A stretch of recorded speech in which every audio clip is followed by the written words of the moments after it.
The beautiful thing about real estate is there's no ceiling. This is a $3 trillion industry. If you get into real estate and you decide you want to work hard, the sky is the limit and space is the place.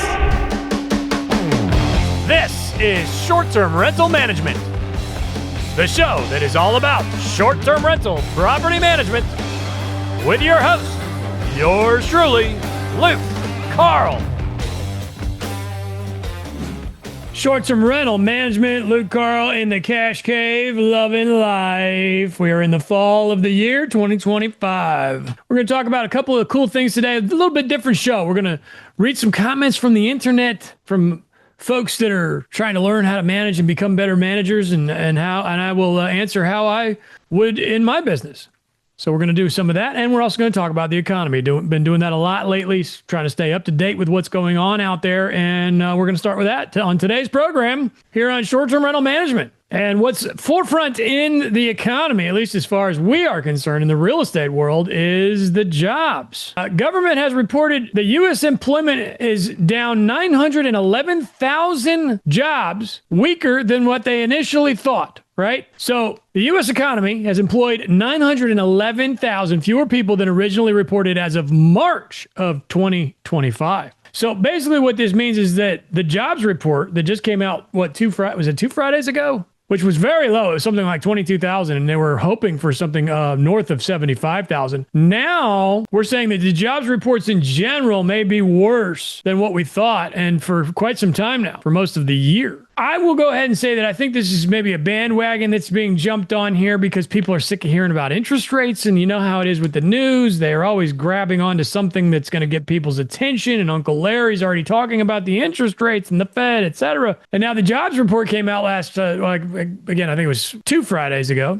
and it was not good, which is making interest rates go down, which is good for us as real estate investors. But, I do think that the news outlets are kind of jumping on this thing just because it's getting clicks. The data they're saying covers March 24 through March 25 and trims the average monthly jobs gains seen during that period of time from an average of 147,000 to 71,000 per month. So what they're saying is for a 1-year period from March 24 to March 25, they were off by 2 times. Half as many jobs were created than what they thought, than what they had reported. Because, again, the jobs report comes out and then they look deeper into it and find more details, which, to be honest with you, this is what Trump wanted, in my opinion. I'm not here to get political in any way, but and let's not forget that Trump was firing people, the whole Doge thing. My brother is a federal worker, which is very, very, very stressful for most of the year for those folks, and he works for the National Park Service. So I talk to him about this quite often. He's very plugged into it, and that's the truth. The president was firing people in the federal government. Was he firing people because he's trying to get interest rates to go down? It's possible. Oh, the jobs reports are too good? Maybe we can change that. Let's see what we can do about that. Start firing people. And now we had a really bad jobs report come out last week. Interest rates went down. Is it possible that the powers that be like that and they are grabbing hold of that and running with it in the news and getting more rate drops? Again, the interest rates have not gone down at all. We will find out about that today. The next Fed meeting starts today, runs through tomorrow. So we will get more news on rate drops. We do 100% anticipate them to go down. The interest rates on residential real estate interest rates have already gone down, which means they are basically baking in what they think is going to happen. And I agree with them. I think that they are going to go down, especially based on all these jobs reports. Make no mistake here, friend. These job reports are coming out. We're talking going back 18 months ago now, just in time for this Fed meeting. I'm not going to say it's the president, but some powers greater than myself, they want interest rates to come down. I know everybody listening to this podcast wants interest rates to come down. Everybody in real estate we do. Real estate has not been good for 2 years as far as moving and shaking, finding deals. I was looking at an apartment building recently. It's an apartment building in a town where I own other apartment buildings, and I do like apartments.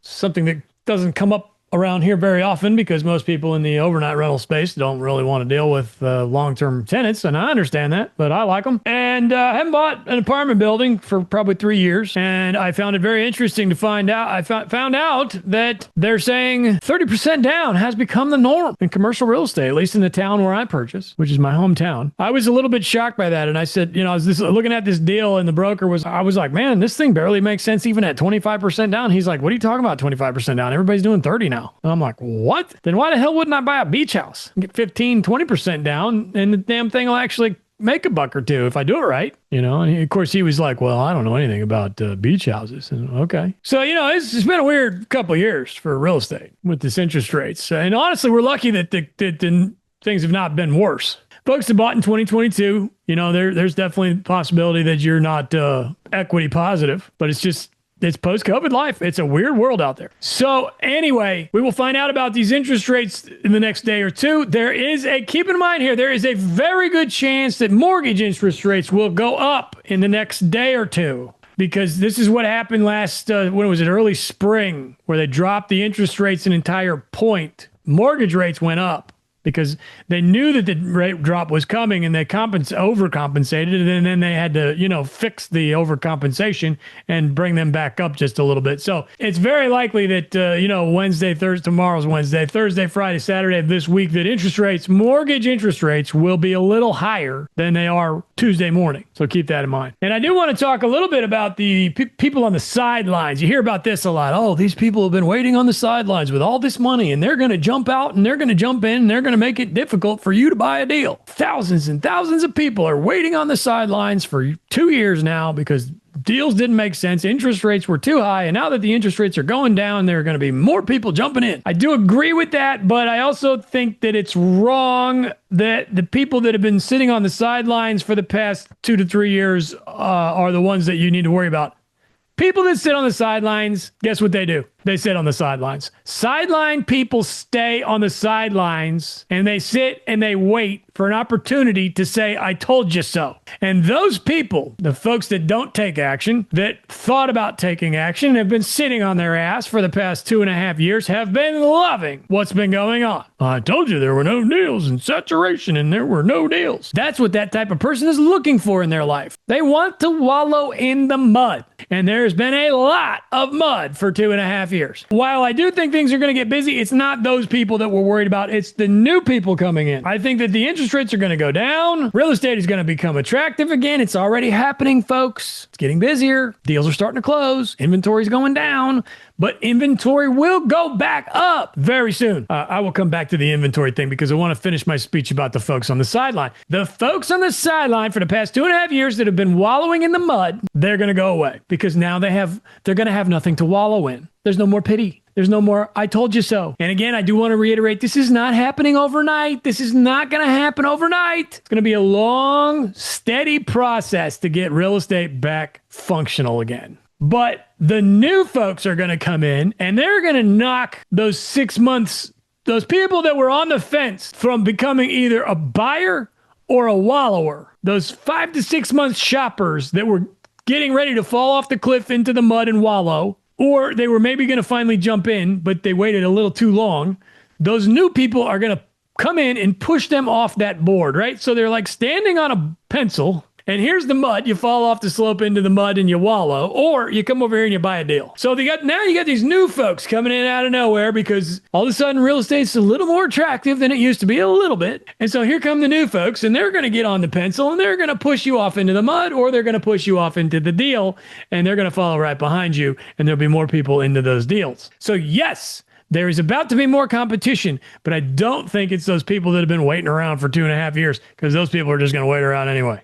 But there's a never-ending cycle of new, fresh, hungry people that are sick of their day job. And the beautiful thing about real estate is there's no ceiling. This is a $3 trillion industry. If you get into real estate and you decide you want to work hard, the sky is the limit and space is the place. Now back to the inventory thing. Inventory's down right now, and it's because in the past 40 days, give or take, people have been buying things. It's been in very recent that people have started to buy things. So those folks that were selling lot of those sellers have been trying to sell for a year or two. And now in the past 30 to 40 days, give or take, things are moving a little bit. And so that inventory is starting to come down. But it's only a very small matter of time before Uncle Larry, who's been sitting over there saying, I would really love to get rid of this house that I forgot all about, but I can't sell it because I tried to sell it a year and a half ago and it didn't sell. Uncle Larry is going to catch on and he's going to find out that things are moving, and he's had a year and a half to get over himself on his purchase price, on his sale price. A year and a half ago, he wanted COVID money. Uncle Larry now realizes that COVID money's gone. He's going to find out that neighbor Joe sold his house, and all of a sudden, Uncle Larry's going to say, holy crap, I can get rid of that house that I forgot all about. There comes your inventory. Inventory's coming. So don't believe it when you hear these low inventory, because that's happening right now. This stuff's starting to sell off. But as soon as Uncle Larry catches wind that neighbor Joe sold his house, we've got more inventory. Bob's your uncle. That's what's going on. We'll find out more about it tonight and tomorrow with the Fed meeting. My guess, mortgage interest rates will go up over the course of the rest of this week, but they're going to hopefully stay somewhere in that low sixes, like 6.2, 6.1 would be really great. I will be honest with you. I feel if we start to trickle down into the 5.75 range too soon, we got a little bit of a problem. I don't think we want that. I think we would like to stay somewhere right in here around this 6.2 range. 6.1 would be great. Right at 6 at Christmas time would be fantastic. We start getting into the 5.6s, 5.7s. What's going on there?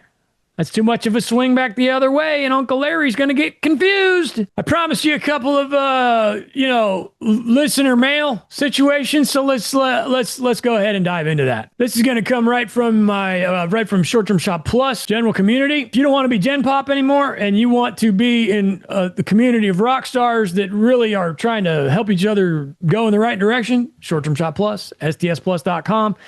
And I have a question here from Alicia. She says, I'm a newbie and I live in Massachusetts, under contract in Texas. Like to open a business bank account. Do you have any advice on where I should look? Should I do an online bank? Should I do a local bank? Or should I do a Bank of America where I have banked for 30 years? My concern is their fees are too high, et cetera, et cetera. Okay, this is a topic that comes up often around here, but I'll give you a small little update on that. I think, Alicia, yes, you should have the virtual bank and you should have the local bank. The Bank of Americas, the Wells Fargos, those big giant brick and mortars, they're gone. They're dead. They're buried to me. They're no use to me. They've been left behind. Their software is way outdated and their customer service is absolutely horrendous, and they've been sucked dry as far as profitability, and they're just not able to function the way I want a bank to function. So I'm out on that. Virtual banks. This is where you do your day-to-day moving of the money and making sure things are functioning and your CapEx and your OpEx, etc. There's, in my opinion, right now, 3 to choose from. There's going to be Relay, Mercury, and Base Lane. They are all 3 very similar. They will, most importantly, allow you to do percentage-based transfers. That's what you're looking for. That has been the biggest flaw with banks to date. They do not allow percentage-based transfers because everybody had a W-2. Everybody was making the same amount of money every 2 weeks. So why would I need to transfer a percentage? I can just transfer the same amount of money every time to whatever bank account because it's always the same amount coming in. Those days have changed. Also changed a lot in business, right? If you own a small business, it's different every damn day what's coming in and out. So percentage-based transfers is what you're looking for. Relay, Mercury, Base Lane. But I would recommend the small local bank for the relationship and cash storage. Pull another question here for you. This one is going to come from Gen Pop, which is, in this case, Smarter Short-Term Rentals, our Facebook group that I started with my lovely bride, Avery, with 0 people, and now it has close to 80,000. And this comes from Annie. And Annie says, looking to put a sauna with a panoramic view at my property. Which ones would you recommend? Any words of wisdom as I go in this route? Brand to buy, put it on gravel, concrete, maintenance, etc. To which I say, Annie, what the hell are we doing? The economy's not good. Main Street's hurting. You're going to spend 40 grand. You should see the picture she posted with this thing. This is like some kind of rocket ship she wants to put in her backyard. It looks very expensive. It's got to be 20 grand, this thing. I don't know. Maybe it's 5. I don't know. But it looks expensive to me. I haven't looked into it. I have no interest in something like this at one of my properties. And I'm sitting here like, Annie, where is this house that you need this? Is this thing in Beverly Hills? To me, it's not a good idea. The general public is not doing that great right now. And price per night is king. Price per night is the answer. Not saunas. As a matter of fact, Eric replied to this post on Gen Pop, and it says, if you get a barrel sauna, put a roof on it. It'll stop the leaks, the molds, the drips, the rain. He says, I have one of these with an exceptional set of instructions, and nobody can figure it out. 20% of my guests, only 20% of my guests even use it, probably less. And those 20% always say it doesn't work. Quote, it won't work, end quote. They all message me this because you guessed it, they didn't follow the instruction. Never once has my sauna been mentioned in a review. Is it worth it? I don't know. Okay, thank you, Eric. First of all, thank you. Fantastic. Eric, I'm glad you tested out the sauna and I didn't have to because I really didn't want to. Guys, am I telling you not to get a sauna? No, I'm not telling you that. But if your calendar's not looking that great and your answer to that is to more amenities, you're wrong. The answer is lower price. And I know, everybody, the short-term rental's so saturated, it's a race to the bottom. It's always been like that. Where you been? I've been in the Smokies. I've been on the Airbnb in the Smokies longer than anybody. And I got the gray hair to prove it, baby. Look at all this gray hair. And I'm telling you, price per night will always win. Price per night will always win. All right, I'm going to give you one more. All right, one more from Victoria. This one is Gen Pop to the hilt. I have my own website, but where and how do you market your listing? I'm about to remove ourselves from platforms that no longer support us. Wah, wah, wah, wah, wah, wah. Airbnb spends $1 billion a year on marketing. Vrbo spends $1 billion a year on marketing. Booking.com 2024 spent $3.2 billion on marketing. Victoria, how much money do you plan to spend on marketing for your website? Because if it's not $1 billion, you better damn well stay on the OTAs. Luke Carl, Short-Term Rental Management, I love ya. May the rate drops be forever in your favor. And don't overthink it.